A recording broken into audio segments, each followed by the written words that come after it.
Hey, podcast listeners. Tired of ads barging into your favorite news podcasts? Good news. With Amazon Music, you have access to the largest catalog of ad-free top podcasts included with your Prime membership. Stay up to date on everything newsworthy by downloading the Amazon Music app for free or go to amazon.com/ad-free news. That's amazon.com/ad-free news to catch up on the latest episodes without the ads.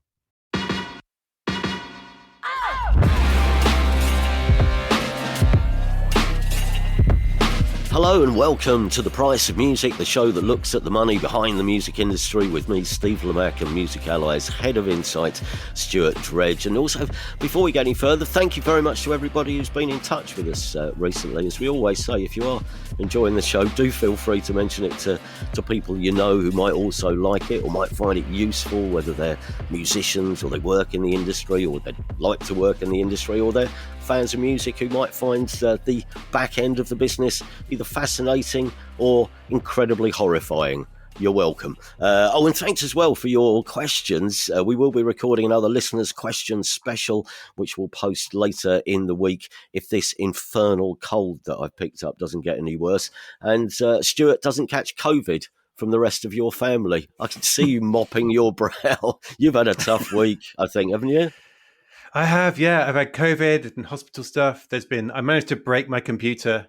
When you run an update of software and it just goes a bit wrong, and then instead of taking it to an expert to fix, you say, "What if I try this thing to fix it myself?" And then you break it even more. That's what's happened to me. Oh man. So yes, better weeks. Well, we have a busy news episode today. We're recording this on Tuesday lunchtime, and a couple of big stories which have cropped up in the past 24 hours. One of them actually regarding TikTok's answer to Spotify. That broke about 30 minutes ago, but we'll get to that later. But let's start with this. What on earth is going on at our major labels? There are changes which have been announced, as I say, over the past 24 hours, changes all over the show.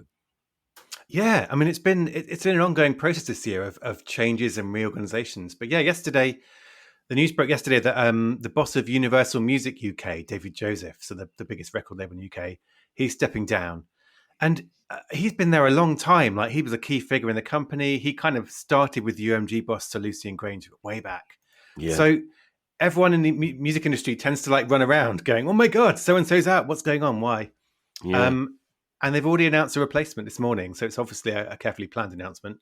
A chap called Dickon Stainer, who was the head of UMG's Classics and Jazz division. He's the new boss in the UK. Right. And then alongside this, Atlantic Music Group, which is one of the frontline labels of Warner Music Group, they've got a new boss who's called Elliot Grange, son of Sir Lucian. So that's kind of a fun thing. He is Lucian Grange being, just for people who don't know, the head of Universal Music Group. So now his son is the head of a key part of Warner Music Group. So Christmas will be fun. That's small talk.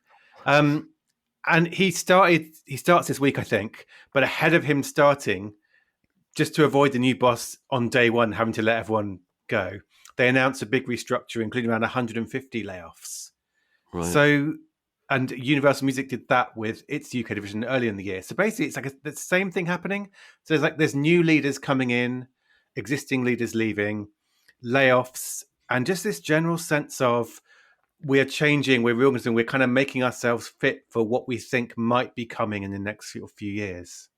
Yeah, there's a couple of points here. I mean, one, just to add some context to David Joseph's departure, because David Joseph is an incredibly well-respected and well-liked executive. And, I mean, sometimes what can be an ego-driven bonkers world that is the major labels, he always came across to me from the outside, reading his comments and listening to what people said about him, as one of the sort of more level-headed, almost philosophical people to have risen up the ladder as far as he got. And he always seemed to be just really interested in conversations around music and where it was going and just how you capture the magic. So, I mean, I think he's a big loss. I mean, not just to Universal, but I think, as a figure in the wider industry, wouldn't you say?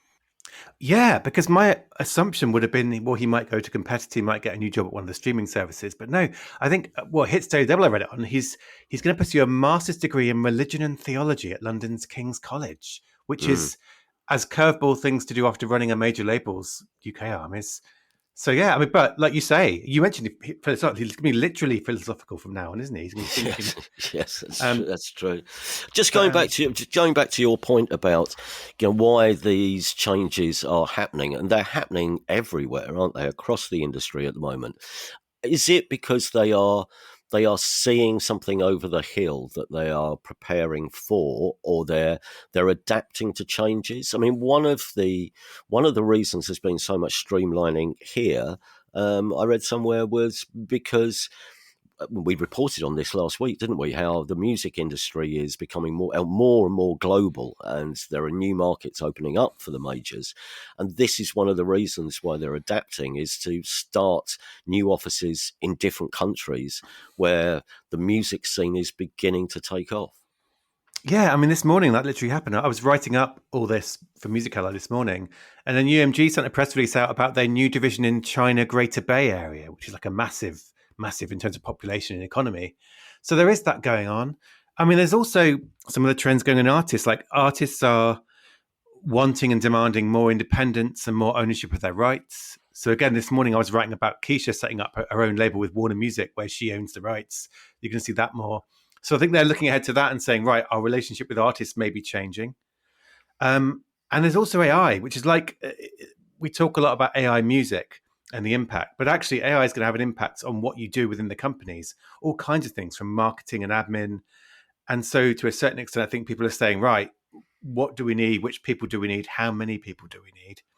So it's a whole bunch of different things. And yeah, but I do think a lot of headlines go to the layoffs in the US and UK because that's a traditional center for these labels. So it feels like, oh my God, they're laying people off.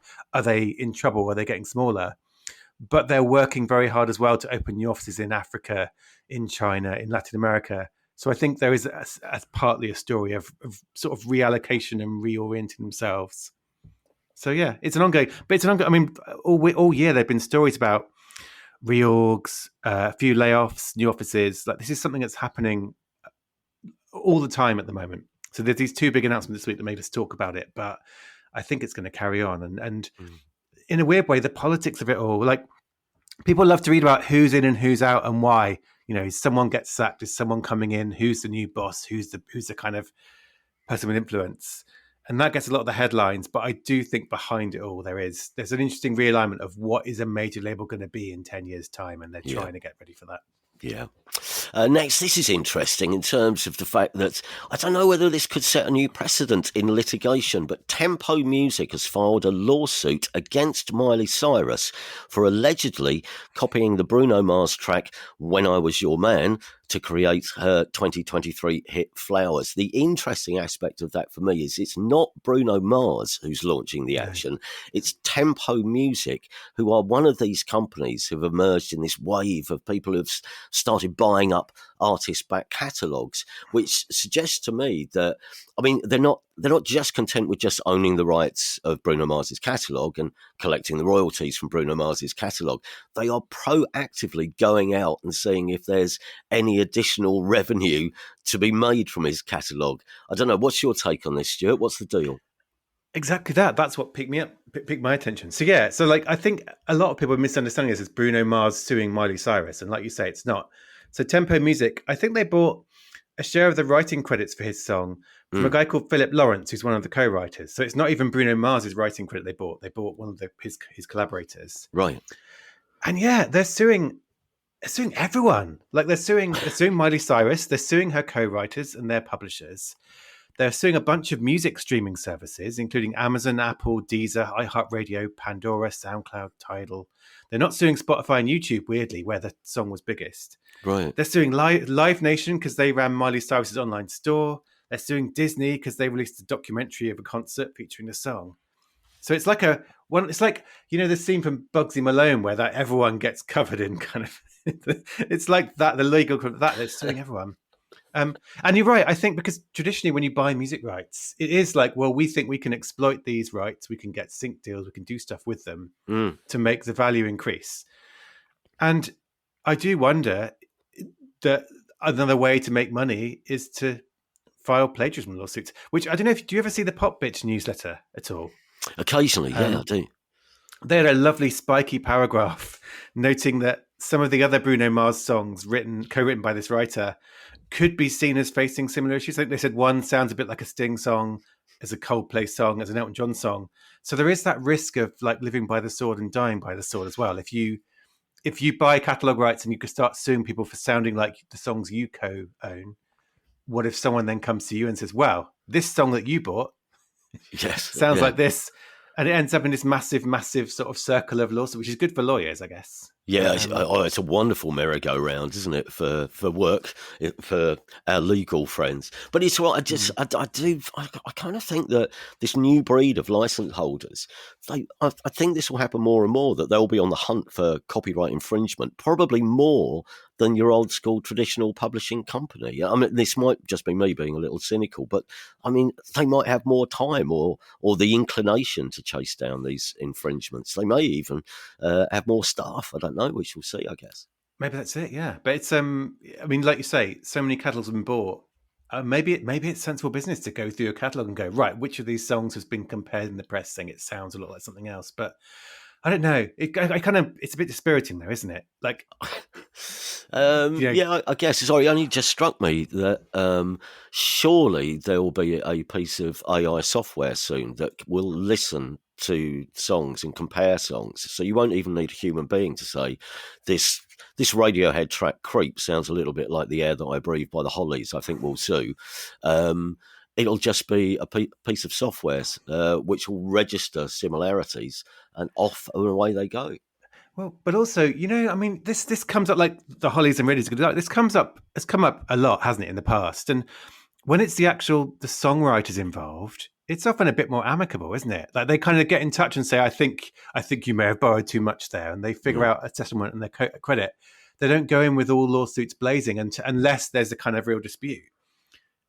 And that seemed like the good way of doing it. Like, I remember there was a thing once, I think it was Lorde had a song that's very much Primal Scream. Like right. It's really like loaded. And apparently she got in touch with Bobby Gillespie and he was like, no, it's fine. We copied people. It's fine. And they didn't, so I miss the idea of when it's songwriters involved, they kind of figure these things out and they understand their influences and it doesn't always get nasty. But maybe in this new era where it's catalog companies going, right, there's money here, we need to protect this. So yeah, it's a bit sad, but maybe it is the coming thing. We might see more of these. I mean, you say that, but some musicians don't always get on that well, not even in the same band. This is a reasonably high-profile story, which I'm sure some of you have been following, but it is a spat which we probably should mention in passing. Morrissey says Johnny Marr has acquired the Smiths trademark and could, in theory, then tour with someone else as lead vocals. Do you know, whenever I read the words Morrissey claims or Morrissey has said, and I mean, this might be grossly unfair, but I always reach for the large pinch of salt, which I keep just within reach for moments like this. But this, as you probably know, this latest, this spat, it appeared to start in the wake of, it was just after the Oasis reunion news, wasn't it? I think, with Morrissey saying that, talking about reunions, he was up for getting the Smiths back together, and an offer had been made, but Johnny Marr had ignored the offer, which apparently the offer allegedly came from promoters AEG. And of course, we have no idea how much money they were offering, but it seems it must have been enough that Morrissey thought the offer was acceptable. And bear in mind, as we've said before on this pod, there have been various occasions in the past when Morrissey and Marr have been offered deals to reunite the band, and it hasn't happened for whatever reason. But now Morrissey reaches for salt, says he was happy with the deal, but Johnny Marr wasn't, which either suggests that Marr would like a better financial deal, or if you read between the lines, there just isn't enough money in the world that would get Johnny Marr back on the stage with Morrissey. That's as far as we got until this trademark kerfuffle. So can you explain what's happened here? I can. So this is like a succession of posts from Morrissey. So obviously Johnny Marr is living rent-free in his head at the moment. And he said that Marr would apply for 100% trademark rights and intellectual property ownership with the Smiths name. He said he'd done that without any consultation of Morrissey. And he said it meant that he could tour as a Smiths using the vocalist of his choice, and that Morrissey can't. Morrissey can't tour as a Smiths. Yeah. And so that was the claim made. And then people on the internet started looking at the trademark filing. We're like, hang on a minute, it was made back in 2018. Has he just noticed? And then in what, pick your team. But for people who are not maybe Team Morrissey, Johnny Marr came out with a glorious statement, essentially slapping it all down in one statement. And what he said was, in 2018, someone tried to use the Smiths name, and he realized that the trademark wasn't actually owned by the band, because in those days, chaotic businesses. So Marr registered it. He reached out to Morrissey, and he said that Morrissey didn't reply. Again, Johnny Marr said, we should do that pinch of salt here, shouldn't we? So Marr registered a trademark. He agreed with Morrissey's lawyers it was held for their mutual benefit. Then in January 2024, he signed an assignment of joint ownership, but Morrissey has yet to sign that. So Johnny Marr said, yeah, I registered it for us. You can have joint ownership, but you haven't signed that. He also said, by the way, I didn't ignore the promoter's offer. I said no. So he explicitly rejected it. He didn't just ignore it, Yeah. Which is everyone who saw this Rick Astley and Blossoms at Glastonbury was probably there screaming, going, "Go on tour with Rick Astley, do it, go on, it'd be great." And the next thing that happened was Morrissey sacked his management firms a couple of days later, which suggests that. But I see. This is where I can speculate, but I think you know much more than I would. But to me, Johnny Marr seems pretty sorted in his own skin. Like, he seems very comfortable, doesn't want to revive the Smiths. He's constantly making music, isn't he? He's constantly collaborating with bands. He pops up with whoever he wants to on stage. He seems to have moved on. Yeah. Which is difficult to hear, I suppose, if you're a diehard Smiths fan who would love to see them again. But I don't know. I mean, I don't know. Does anyone really want to see them on the stage together? Because it couldn't be for anything but money, could it? I mean, there's no sense of a personal, thawing of the things. It purely seems to be someone offered us loads of money and I said yes and he said no. And I feel like even as a fan, you'd be in the corner of the person who said no because you don't want to see them on the stage. Or unless you want to see a Jane's Addiction style punch up between Morrissey and Marr on stage, in which case, But I don't know, like Johnny Marr seems to generally not, he doesn't want to do the Smiths again. He's moved on. And I think that's probably a healthier space to be in. And Morrissey, and again, not knowing him personally, he seems to be in a slightly bitterer, difficult space now. I think Morrissey quite often comes across as if he enjoys playing the victim or being the victim at times. That he feels the one who's being set upon. But you're right. I mean, Johnny does do some Smith songs in his sets, but the idea, the inference in Morrissey's statement that Johnny Marr would go out under the name The Smiths, I can't ever see that happening because you say he's quite happy touring under his own name, and he's got plenty. He doesn't need that, does he? As a crutch to rely on. So yeah, but it does remind me that it's a good lesson to younger bands. So maybe is stuff like trademark rights is important. And on that, what's trademarking the name? It's just the name we should make clear as well. It's not like he's got ownership of any of the royalties or anything. It's just they as a pair if Morrissey signs, it's just to protect the fact that they can use the name The Smiths. That's it. And essentially it's not as a we're going to do stuff with it necessarily. It's a protection thing. It's stopping other people who are nothing to do with the Smiths using that trademark. So it gives them more control over stuff that they don't want to happen from other people.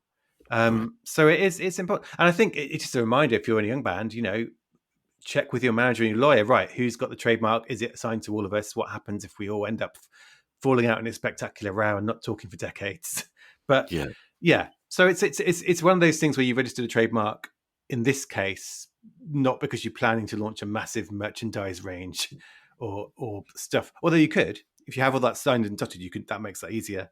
But yeah, it's to stop other people using the Smiths who are nothing to do with the Smiths or who have nefarious aims. Yeah, interesting. The as you say, the final part of the story for now was that Morrissey then sacked his management, and not for the first time. I think it's fair to say he's had one or two managers over the years, I think. And obviously, Well, also Morrissey said he's severed all ties with management. The management companies haven't commented, and maybe that pinch of salt to hand. Maybe I'd like to hear their side of the story. Well, as Morrissey himself recently said, the plot thickens.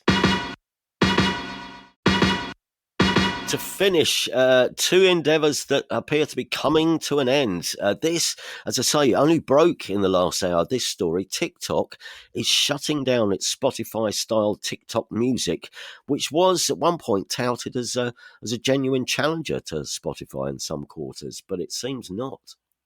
It was. And I don't know how many listeners we have in Brazil, Indonesia, Singapore, Mexico, or Australia. But those are the only countries it launched in. So if you're in the UK listening to this, you could never use TikTok music. It never launched here. But yeah, it launched like in July 2023. So it's barely been around for a year. And it was a full Spotify-style streaming service. You could search for albums and songs, and you could listen to playlists and so on. And it was seen as like a really big deal. Like this was TikTok not just being somewhere you hear short clips of music while someone dances does a challenge, but it was like they're going to do a full streaming service. There'd be links between the two so that all the stuff happening on TikTok of discovering music would now be generating full streams and royalties and all that kind of stuff for the industry. Right. And yes, suddenly this morning, a statement came out saying we're closing at the end of November in order to focus on our goal of furthering TikTok's role in driving even greater music listening and value on music streaming services.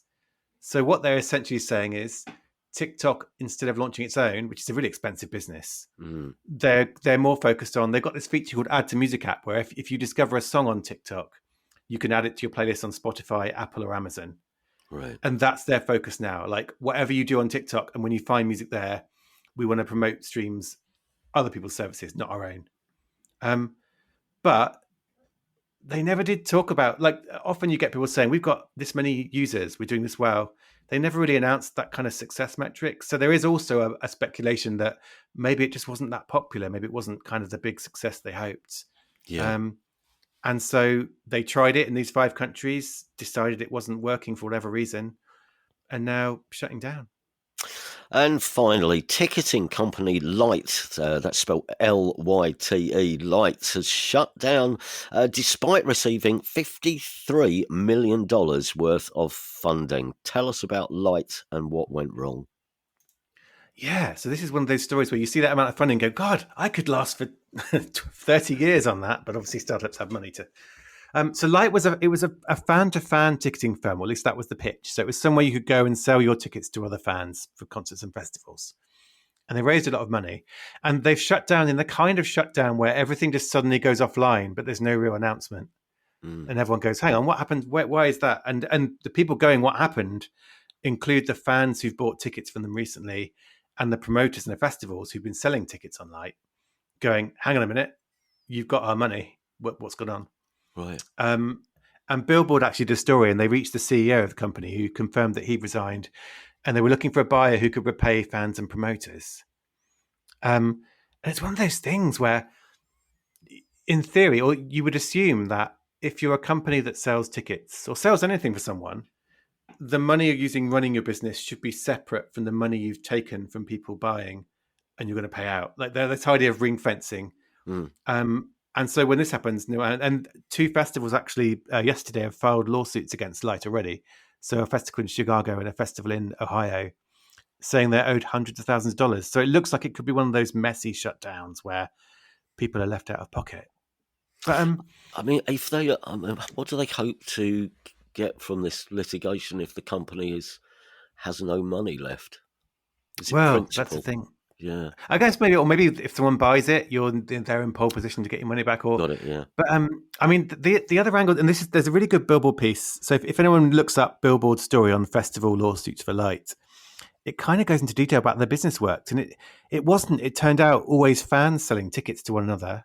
Seemingly often it was festivals doing it. So festivals say, right, we'll give you this many tickets, Lyte, sell them for higher prices than we're the primary thing, and we'll split the money, which is why they're out of pocket. Right. And I wonder if sympathy from fans may be in shorter supply, because that feels like, in a way, or that could be seen as festivals and promoters touting their own tickets in a way. And you might be like, well, is that such a bad thing if that's not happening anymore and you just sell them to everyone in a regular way? So there's a lot. It sounds like there's a lot of detail on how the company worked and who's owed money and why it went wrong that's going to come out. And maybe that's part of the thing of the lawsuits, is to find out what happened. You get a lot of discovery. But it looks like a messy end to a company that, like we said, raised a lot of money. I think sympathy from fans toward any ticketing companies is quite low at the moment, I would say. It's not the year for that, is it? It's not. That's it for this episode. Thank you, as always, for listening. If you have enjoyed the show, as I mentioned, do subscribe in your podcast app and give us a review and a rating, and because it all helps with the algorithms and the like, so I'm told. You can also support the show by becoming one of our elite followers. You can become a Price of Music fan or super fan for as little as £2 a month. Just go to patreon.com/thepriceofmusic to find out more. And if you have a question you would like answered on the show, any financially based music biz queries, email them to us, thepriceofmusicpodcast@gmail.com, and we'll be answering some of those in the next edition. Till then, all the best, everybody. Take care.